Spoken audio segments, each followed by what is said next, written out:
Halo Kak, Iya dek. ada tadi Kak Dia dulu. di ruang RK tadi aku lagi apa diskusi sama Ustadz PI. Lagi nonton kami di bawah.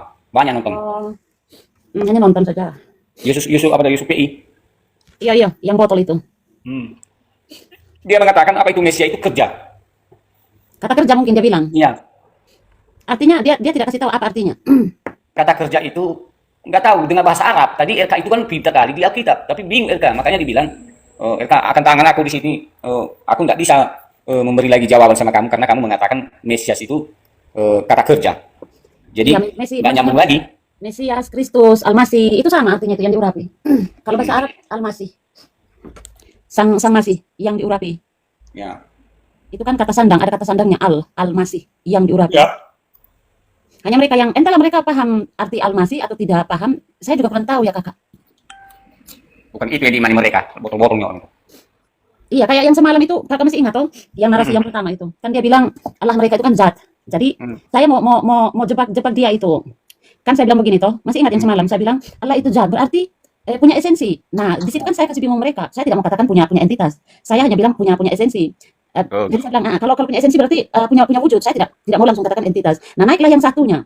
Terjebak dia toh. Yang satu yang waktu dia tanya tentang apa? Hakikat itu apa? Ya, terjebaklah dia, masuklah di perangkap saya. Jadi dia kan tanya hakikat itu apa? Hakikat itu kan banyak maknanya.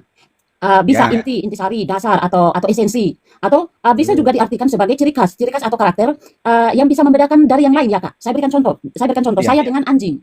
Lah, anjing itu kan namanya Bleki. Untuk membedakan anjing dengan saya, maka kita harus tahu jenisnya dulu apa. Berarti anjing itu jenisnya binatang, saya jenisnya manusia. Betul atau tidak? Hakikat itu kan artinya tidak hanya maknanya kan banyak, bukan hanya maknanya esensi atau intisari atau dasar, mungkin banyak maknanya. Jadi saya rencana mau tarik dia ke makna yang jenis itu atau makna yang ciri khas atau karakteristik yang bisa membedakan dari yang lain. Masuknya ke jenis itu. Maksud saya begini, saya mau masuk ke pengertian jenis, makna jenis. Di mana narasi Islam yang pertama kan dia mengatakan Allah itu zat. Kalau Allah itu zat, maka dia punya entitas. Berarti dia berwujud. Muncul pertanyaan saya, kalau memang SWT itu dia punya entitas. Nah, esensi itu kan hakikat atau inti atau hal yang pokok. Ya. Untuk membuktikan esensi itu, maka perlulah eksistensinya, keberadaan. Betul atau tidak Kak Yohanes? Betul. Maka muncul pertanyaan saya begini. Entitas itu kan kita berbicara sesuatu yang konkret ya. Konkret itu berarti sesuatu yang nyata atau yang punya eksistensi lah. Betul atau tidak Kakak? Iya, betul. Dia bisa merujuk kepada bentuk fisik. Oke, bisa juga merujuk kepada suatu benda yang tidak selalu berbentuk fisik. Maka muncul pertanyaan saya. Pertama, kalau memang SWT itu eksis, mengapa dia tidak bisa berteofani? Atau mengapa dia tidak bisa berbicara secara verbal dengan Muhammad? Itu pertama, pertanyaan saya. Kemudian kedua, kalau Allah kalian itu zat, berarti punya wujud. Kan punya entitas. Ya. Kemudian ketiga, kalau kalian mengatakan Allah Subhanahu wa taala itu adalah proper name atau personal name, lalu apa hakikatnya atau jenisnya lah? Saya tidak usah pakai hakikat, nanti mereka bingung. Saya pakai jenis saja. Maka di sini pertanyaan saya yang ketiga ini, saya yang salah bertanya atau narasi mereka yang salah di mana mereka mengatakan Allah mereka adalah zat? Tidak tahu mengartikan wujud Oke. wujud Allah. Pertanyaan yang keempat, kalau memang Allah mereka itu zat, terbuat dari apakah tubuh zat itu atau fisiknya? Itu pertanyaan saya. Kalau kita kan Allah kita roh, bukan zat. roh. Lah itulah pertanyaan. Ini juga bertentangan. Iya, makanya semalam itu Kakak saya pura-pura pakai kata esensi, pakai kata apa? Iya, saya bilang kalau memang Allah kalian itu zat, maka dia berwujud karena punya esensi. Saya mau mengacau balukan pemikiran mereka. Bisa tidak mereka bisa membedakan esensi? Saya tidak langsung mengatakan entitas. Karena kalau saya langsung mengatakan entitas, nanti dia langsung tahu. Oh, pertanyaan saya ini pasti mau merujuk ke sana nanti. Makanya saya giring-giring dia dulu pelan-pelan. Saya pakai kata hakikat dulu. Makanya kan dia naik toh, terpancing dia toh, dia naik. Apa itu arti hakikat? Tapi saya bawa ke arti jenis. Di mana saya mengatakan jenis itu karena hakikat bukan hanya dapat diartikan sebagai inti atau intisari atau dasar, tetapi banyak makna, ciri khas atau karakteristik yang bisa membedakan dari yang lain. Sebagaimana yang saya sudah berikan contoh saya dengan anjing itu, untuk membedakan saya dengan anjing, maka kita harus tahu jenisnya dulu. Itulah hakikat. Ya. Jadi tidak bisa hanya patokan satu makna saja. Tapi Allah mereka di Zohir juga ya. Ada ayatnya. Di mana coba kasih tahu saya. Zohir. Ini ayatnya biar ku ambil dulu. Aku catat. Udah baca dulu berarti di sini kalau enggak percaya. Oke, Coba kakak kasih saya dalilnya, saya buka di sini baru saya baca. Biar ku kasih sama kau dulu. Baca langsung di sini. Allah SWT juga punya anak dia itu. Ya itulah makanya kan saya bilang kalau memang Allah mereka zat, mereka harus bisa menjelaskan yang semua itu yang ada anak atau ada apalah. Tapi masalahnya kan kalau mereka bilang Allah mereka zat, tidak ada bukti eksistensinya itu begitu. Iya, makanya ini Zohir dia itu. Biar ku baca kau. Iya, coba kasih dalilnya Kak. Tunggu, aku kurang nampak ya. Baca dulu nama ayatnya. Gampang ingatnya. Terjebak Islam yang dari malam itu. Dia terpancing dengan kata hakikat. Nah, itu Al-Hadid. Ayat 3 nomor 3. No? Al-Hadid ayat Nomor 3. nomor 3. Ya. Baru cek dulu tuh kalau benar dulu. Nanti kau tahu sama kamu punya.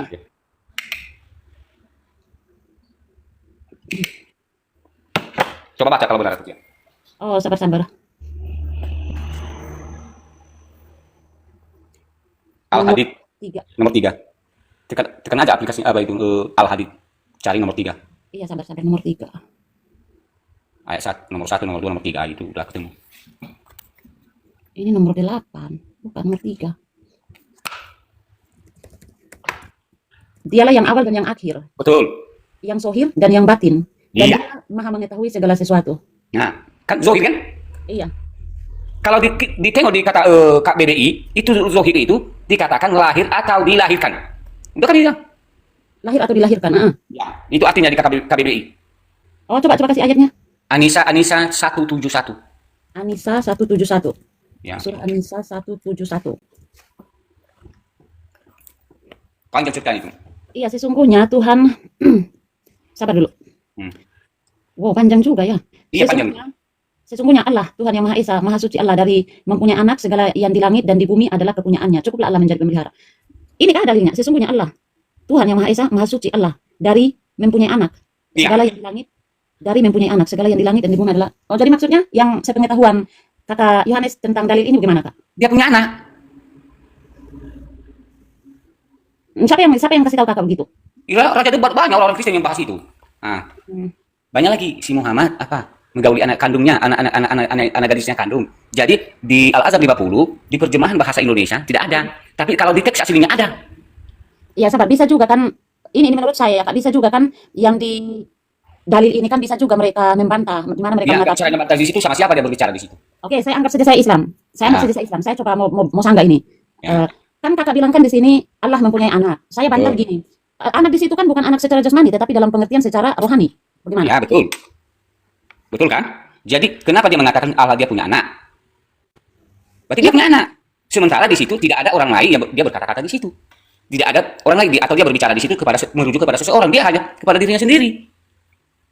Sabar, saya baca perbaiki. Saya baca lihat. Wahai ahli kitab, janganlah kamu melampaui batas dalam agamamu dan janganlah kamu mengatakan terhadap Allah kecuali yang benar. Titik. Sesungguhnya Al-Masih, Al-Masih Isa putra Maryam itu, jadi Al-Masih di sini adalah Isa putra Maryam itu adalah utusan Allah dan dalam kurung yang diciptakan dengan kalimatnya. Kalimatnya di sini N besar, kalimatnya berarti kalimatnya Allah.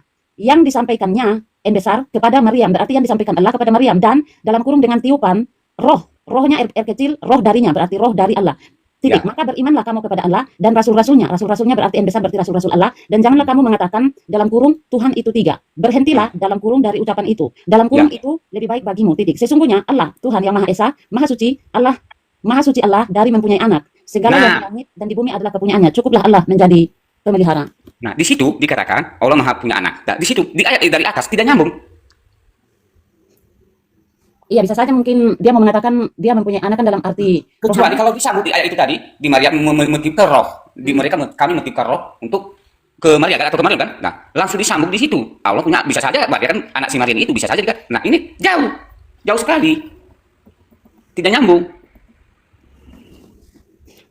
Agak susah menjawab itu. Tapi kan bisa juga kan? Bisa juga Kak begini. Allah Subhanahu wa taala mengatakan Allah dari mempunyai anak bisa saja juga ini sambungan dari dia mau menjelaskan mungkin tentang Al-Masih juga mungkin bahwa Al-Masih bisa tidak nyambung. seperti anaknya. Tidak nyambung. Udah di sekolah Kak ayat itu loh. Kalau dibaca lah kalau nggak percaya. Iya.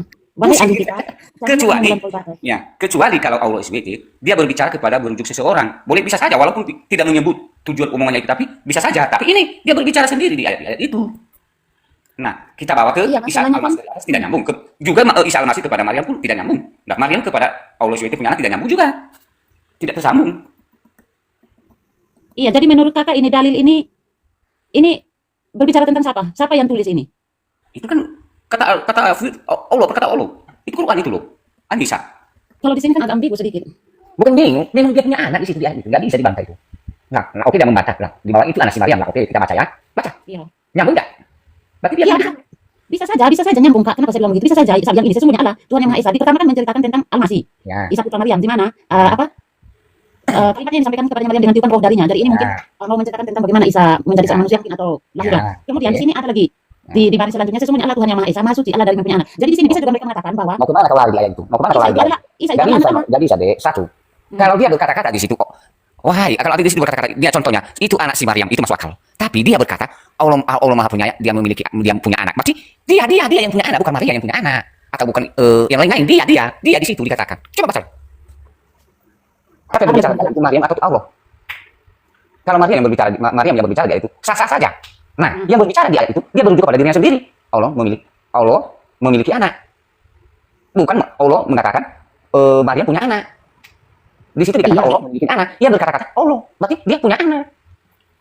Iya, masalahnya kan yang anak di sini kan kita belum tahu anak dalam arti jasmani atau anak dalam arti rohani. Berarti dia punya anak. Itu yang diperdebatkan. Berarti dia kenapa dia punya anak tanpa istri? Itu diperdebatkan di ayat itu.